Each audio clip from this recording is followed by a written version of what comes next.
कहने को तो राज और माधुरी की शादी को पूरे 2 साल हो चुके थे, लेकिन उन दोनों के बीच कभी बनती नहीं थी।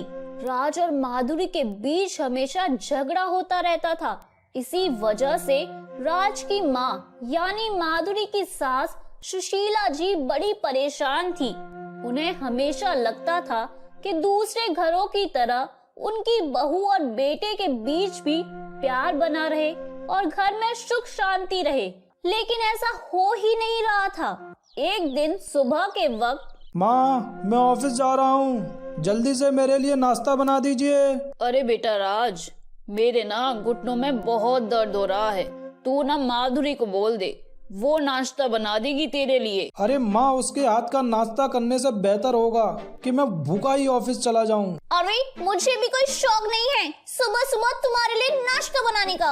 अरे जाओ जाओ बाहर जाकर खाओ, वैसे भी तुम्हें तो बाहर का खाना खाने का बहुत शौक है ना। बाहर खाने का शौक नहीं है, जब बीवी को कुछ बनाना ही ना आए, उसमें कोई गुड़ ही ना हो, तो पति बाहर जाकर ही खाएगा ना। अरे मुझ में कभी निकालने से पहले ना जरा अपनी तरफ देख लो कि तुम क्या हो। हाँ, आए बड़े मेरे गुड़ के बारे में बात करने वाले। अरे तुम फिर से शुरू हो गए, कभी तो पति पत्नी की तरह रहा करो। अरे ये दिन देखने के लिए तुम्हारी शादी थोड़ी ना कराई थी। मम्मी जी, अगर समझाना है ना तो अपने बेटे को समझाओ, जब देखो तब मेरे कामों में मील में निकालता रहता है। मम्मी, अगर मुझे पता होता ना कि इसका नेचर ऐसा है तो मैं कभी इस लड़की से शादी नहीं करता। इतना कहकर राज गुस्से में घर से चला जाता है। सुशीला एक बार फिर अपने बहू और बेटे का झगड़ा देखकर दुखी हो जाती हैं और उदास होकर बैठ जाती हैं। कुछ देर बाद, अरे माधुरी बहू, वो ना मंदिर जी के पुजारी ने ना बहुत अच्छा सत्संग करवाया है, मैं ना वो सुनने जा रही हूँ, 2 घंटे में आ जाऊंगी बेटा, ठीक है ना। ठीक है मम्मी जी, आप शुक्र आइए, तब तक मैं ना घर का सारा काम कर लेती हूँ। अरे बेटा, तुम जितनी अच्छी तरह से मेरे साथ रहती हो, राज के साथ भी रह लिया करो ना। देखो पूरी जिंदगी तुम्हें उसके साथ बितानी है, मेरे साथ नहीं। मम्मी जी, आप मेरे साथ अच्छा व्यवहार करती हैं, मेरा ख्याल रखती हैं, इसलिए मैं आपके साथ अच्छी हूँ, लेकिन आप अपने बेटे को जानती है ना, दिन रात बस मुझे ताने मारते रहते हैं। अरे मैं समझती हूँ बेटा, लेकिन तुम लोग इसी तरह झगड़ते रहे तो मेरे जाने के बाद क्या होगा। अरे मैं चैन से मर भी नहीं पाऊंगी बेटा। मम्मी जी, आप परेशान मत होइए, अभी ना आप सत्संग में जाइए, इस बारे में हम ना बाद में बात करेंगे। कुछ देर बाद सुशीला सत्संग में पहुंचती हैं और वहां जाकर अपनी परेशानी पुजारी जी से कहती हैं। पुजारी जी, घर में सब कुछ ठीक है, बस बहू और बेटे के बीच में बनती नहीं है, समझ नहीं आता कि इस परेशानी को मैं कैसे दूर करूं। ये बताओ बहन कि क्या तुम्हारे बहू और बेटे के बीच में कोई बहुत बड़ा मामला है? ऐसी क्या बात है, किस बात को लेकर झगड़ते हैं दोनों? अरे कोई बात नहीं है पुजारी जी, बस छोटी छोटी बातों पर झगड़ते रहते हैं।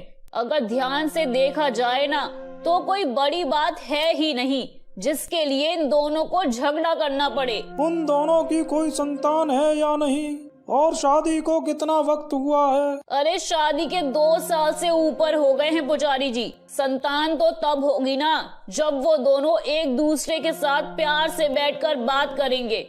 अरे वो तो एक दूसरे की शक्ल तक देखना पसंद नहीं करते। देखो, अगर तुम अपने बहू और बेटे की जिंदगी को अच्छा करना चाहती हो तो तुम्हें अपने बहू और बेटों को समझाना होगा कि वो एक संतान को जन्म दें। पुजारी जी, क्या इससे सब ठीक हो जाएगा? बिल्कुल बिल्कुल ठीक हो जाएगा। हमारे ग्रंथों में भी कहा गया है कि जब एक संतान जन्म लेती है तो वो अपने माता पिता के बीच के संबंध को पहले से भी ज्यादा मजबूत कर देती है। मेरी बात मानो और देखना, कुछ ही दिनों में तुम्हारे घर में खुशहाली होगी। सुशीला अपने घर लौट आती हैं और राज और माधुरी को अपने पास बुलाती हैं। क्या हुआ माँ, क्या बात करनी है? अरे देखो बेटा, तुम दोनों की आपस में बनती नहीं है, ये बात तो मैं अच्छी तरह से समझती हूँ, लेकिन अब मैं चाहती हूँ तुम मुझे एक पोता या पोती दे दो। तुम्हें झगड़ना है तो झगड़ो, लेकिन कम से कम मेरा बुढ़ापा तो अपने पोता पोती के साथ अच्छे से गुजर जाएगा। मम्मी जी, ये आप कैसी बातें कर रही हैं? जो इंसान मुझसे प्यार से बैठकर बात नहीं कर सकता, उसके साथ बच्चा पैदा करना। अरे माँ, आप बेकार की जिद करो ही मत, ऐसा कुछ नहीं हो सकता। सुशीला समझ चुकी थी कि उसके समझाने का कोई फायदा नहीं होने वाला।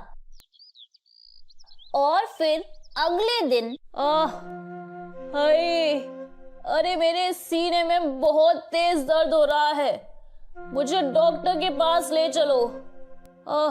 ऐसा लगता है अब मैं बचूंगी नहीं, मेरी तबीयत बहुत खराब हो रही है बेटा। हाय रे। अचानक ये क्या हो गया माँ को? माँ, आपकी तबीयत कैसे खराब हो गई? अरे मैं कुछ नहीं जानती, मुझे बस डॉक्टर के पास ले चलो। राज और माधुरी सुशीला को डॉक्टर के पास लेकर जाते हैं। देखिए, आपकी माँ की हालत बहुत खराब है, लगता है काफी तनाव में है और इसी वजह से इनको हार्ट अटैक भी हो सकता है। आप इन्हें खुश रखने की कोशिश करिए, बाकी दवाइयाँ मैंने दे दी हैं। राज और माधुरी सुशीला को घर लेकर आ जाते हैं। क्या हुआ मम्मी जी, आपको किस बात का तनाव है? देखिए, अगर आप ऐसे ही परेशान रहेंगी ना तो मुझे बिल्कुल भी अच्छा नहीं लगेगा। अरे बेटा, पता नहीं मैं कितने दिन की मेहमान हूँ, बस मेरी एक आखिरी इच्छा पूरी कर दो, मुझे एक पोता या पोती दे दो। ठीक है माँ, अगर आपकी यही इच्छा है तो हम इस बारे में सोचेंगे। धीरे धीरे सुशीला की तबीयत ठीक हो जाती है और कुछ ही दिनों के बाद माधुरी उसे बताती है कि वो प्रेग्नेंट है। ये सुनकर सुशीला बहुत खुश हो जाती हैं। एक दिन सुबह के वक्त, मम्मी जी, मेरा ना बहुत जी घबरा रहा है, उल्टी भी हो रही है, समझ नहीं आ रहा मैं क्या करूं, बहुत कमजोरी भी महसूस हो रही है। क्या हुआ माधुरी, ठीक तो हो ना तुम? मैं एक काम करता हूँ, ऑफिस से छुट्टी ले लेता हूँ। वैसे भी तुम घर का काम तो नहीं कर पाओगी और माँ की भी तबीयत भी अभी अभी ठीक हुई है। हाँ बेटा, यही ठीक रहेगा। तू जरा माधुरी की मदद कर दे और उसका ख्याल रख बेटा। ये लो माधुरी, तुम कुछ खा लो, ऐसी हालत में भूखा रहना ठीक नहीं है। लगता है पुजारी जी की बात सही साबित हो रही है, राज अब माधुरी का ख्याल रखने लगा है। कुछ दिनों के बाद, राज, मुझे नींद नहीं आ रही, बड़ी बेचैनी महसूस हो रही है। लेकिन ऐसा क्यों? तुम्हें कोई परेशानी है क्या? तुम मुझे बता सकती हो। अरे नहीं, परेशानी कुछ नहीं है, बस वो प्रेगनेंसी में ना अक्सर ऐसा होता है, सोने में भी काफी तकलीफ हो रही है मुझे। अच्छा ठीक है, तुम मेरे साथ आओ, हम थोड़ी देर आंगन में टहल कर आते हैं। बाहर की हवा खाओगी तो तुम्हें अच्छी नींद आएगी। राज माधुरी को लेकर बाहर आंगन में घूमने के लिए जाता है। सुशीला अपने कमरे की खिड़की से देखती है। पुजारी जी ठीक कहते थे, ये बच्चा मेरे बहू और बेटे के बीच में प्यार जरूर करवा देगा। धीरे धीरे वक्त बीतता है और माधुरी के बच्चा होने का वक्त आ जाता है। हॉस्पिटल में माधुरी एक प्यारी सी बच्ची को जन्म देती है। अरे मुबारक हो बेटा, तू बेटी का बाप बन गया है। देख, आज से तेरी जिंदगी में ना सब कुछ बहुत अच्छा होगा। माँ देखिए तो जरा, कितनी सुंदर बेटी है, बिल्कुल माधुरी जैसी दिखती है। नहीं नहीं राज, इसकी आंखें तो देखिए, ये एकदम आपके जैसी है, बड़ी बड़ी आंखें, खूबसूरत। मैं हमेशा से चाहती थी कि मेरी पहली औलाद मेरे पति के जैसी ही दिखती हो। माधुरी, मुझे माफ कर दो, मैंने तुम्हारे साथ बहुत गलत व्यवहार किया, तुम्हारे हर काम में हमेशा कमी निकाली, लेकिन आज इतनी सुंदर बेटी देकर तुमने मेरी जिंदगी को बहुत खूबसूरत कर दिया। मुझे भी माफ कर दो राज, मैं भी हमेशा आपसे झगड़ा करती रहती थी, लेकिन अब ना हम दोनों मिलकर अपनी बेटी को बहुत सारा प्यार करेंगे। हाँ, और उसके सामने कभी झगड़ा मत करना, वरना मेरी पोती को लगेगा कि उसके मम्मी पापा हमेशा झगड़ा ही करते रहते हैं। हाँ मम्मी जी, अब हम कभी झगड़ा नहीं करेंगे। हमें समझ में आ गया है कि हम कितने गलत थे। इस छोटी सी बच्ची ने आकर मुझे और राज को वो समझा दिया है जो कोई नहीं समझा पाया। भगवान भला हो पुजारी जी का। 9 महीने में मेरे बेटे और बहू की बीच की दूरियां खत्म हो गई। मैं बहुत खुश हूँ। तो मेरे प्यारे दोस्तों, कैसी लगी आपको मेरी ये कहानी? मुझे कमेंट करके जरूर बताएं और अपने दोस्तों के साथ शेयर करें। अगर आपने मेरे चैनल को अभी तक सब्सक्राइब नहीं किया है तो नीचे वाले बेल आइकन को दबाकर सब्सक्राइब कर लें। तो मिलती हूँ मैं आप सभी से फिर एक नई कहानी के साथ। तब तक आप अपना ध्यान रखिए। बाय बाय दोस्तों।